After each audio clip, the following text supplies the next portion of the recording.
ఈ రాష్ట్రంలో నిజం నిలకడగా వెళ్తుంటే అబద్ధం పరిగెడుతూ వెళ్తా ఉంది.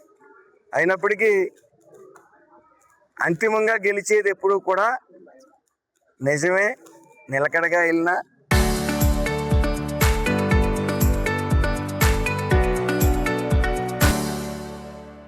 విజయం పొందేది నిజమే. కాబట్టి ఈరోజు ఆ జరుగుతున్న అభివృద్ధి, సంక్షేమం, వస్తున్న పెట్టుబడుల్ని ఏదో రకంగా విషం జమ్మాలనే ప్రయత్నం చేస్తూ ఉంది వైఎస్ఆర్సీపీ పార్టీ, గొడ్ల పార్టీ. అయినప్పటికీ రాష్ట్ర ఆర్థిక వ్యవస్థ చిన్నాభిన్నం చేసి వెళ్ళిపోయినప్పటికీ గొడ్ల పార్టీ, నారా చంద్రబాబు నాయుడు గారు, పవన్ కళ్యాణ్ గారు, లోకేష్ గారు మరి రాష్ట్రాన్ని సువర్ణాంధ్ర రాష్ట్రంగా తీర్చిదిద్దేందుకు సర్వశక్తుల రోజుకి 18 గంటలు పనిచేస్తూ మరి ఈరోజు లక్షల కోట్ల పెట్టుబడుల్ని మన రాష్ట్రానికి తీసుకుని వచ్చారు. ముఖ్యంగా ఇటు భావితరాల భవిష్యత్తు అంతా కూడా, రాష్ట్ర భవిష్యత్తు అంతా కూడా భావితరాల మీద ఆధారపడి ఉంది, యువత మీద ఆధారపడి ఉంది. గత 5 ఏళ్ళు యువతని గంజాయి వైపు, నకిలీ మద్యం వైపు నెట్టి ఒక్క జాబ్ క్యాలెండర్ లేదు. అలాగే ఎక్కడ కూడా పెట్టుబడులు రానివ్వలేదు. వచ్చి ఉన్న పెట్టుబడులను కూడా బయటికి గెంటేశారు. సో ఇటు నిరుద్యోగ సమస్య, ఇటు చదువులు సరిగ్గా లేక పాఠశాలని మొత్తం రంగులు వేసి మాత్రం వదిలేశారు.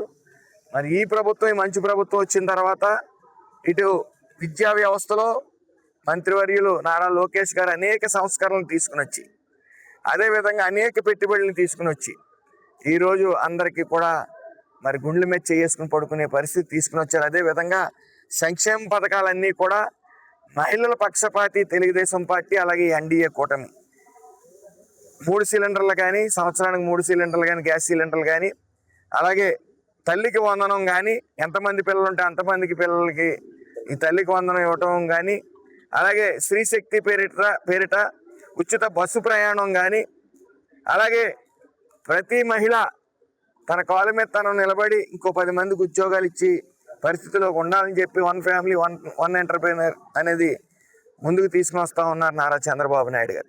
ఈరోజు మేము డోర్ టు డోర్ ఈ 2 సంవత్సరాలు ఏం చేసామని వివరించడానికి వెళ్తుంటే పూర్తిగా సోషల్ మీడియా యాక్టివ్ అయిన తరుణంలో అందరూ కూడా తమ ఆశీస్సులు మాకు అందిస్తూ ఉన్నారు.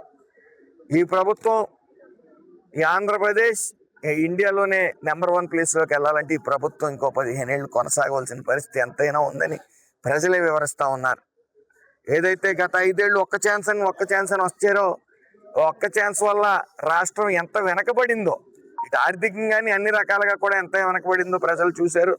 ప్రజలు తెలివైన వాళ్ళు కాబట్టే 5 ఏళ్ల పాలన చూసి ఆ 151లోంచి 5 తీసి 11కి పరిమితం చేశారు. అయినప్పటికీ వీళ్ళకి బుద్ధి లేకుండా ఇంకా గత 5 ఏళ్ళు మేము ఏం చేసామని చెప్పుకోవడం మానేశారు. రాబోయే కాలంలో మేము ఏం చేస్తాం ఒకవేళ వస్తాయని మాత్రం చెప్పడం మానేశారు. వాళ్ళు చెప్పేదల్లా ఏంటయ్యా అంటే, మేము వస్తే రాపరాపా నరికేస్తాం, మేము వస్తే గొడ్డలేడు తీసి నిలబెడతాం అధికారులనే చెప్తా ఉన్నారు.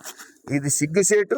ఏదేమన్నప్పటికీ ఈ ప్రభుత్వం మంచి ప్రభుత్వం అని చెప్పి నిత్యం మా అధినాయకులు ఎప్పుడు ప్రజల్లోనే ఉండండి, ప్రజల సమస్యలు తెలుసుకోండి, ఎప్పుడు నిత్యం గ్రీవెన్స్ నిర్వహించండి అని చెప్తా ఉన్నారు. వాళ్ళు అడుగు చూడాలని నడుస్తూ ఉన్నాం. మీరు ఖచ్చితంగా చూడబోతా ఉన్నారు. ఈ ఆంధ్ర రాష్ట్రాన్ని సువర్ణాంధ్ర రాష్ట్రంగా తీర్చిదిద్దుతారు. Thank you.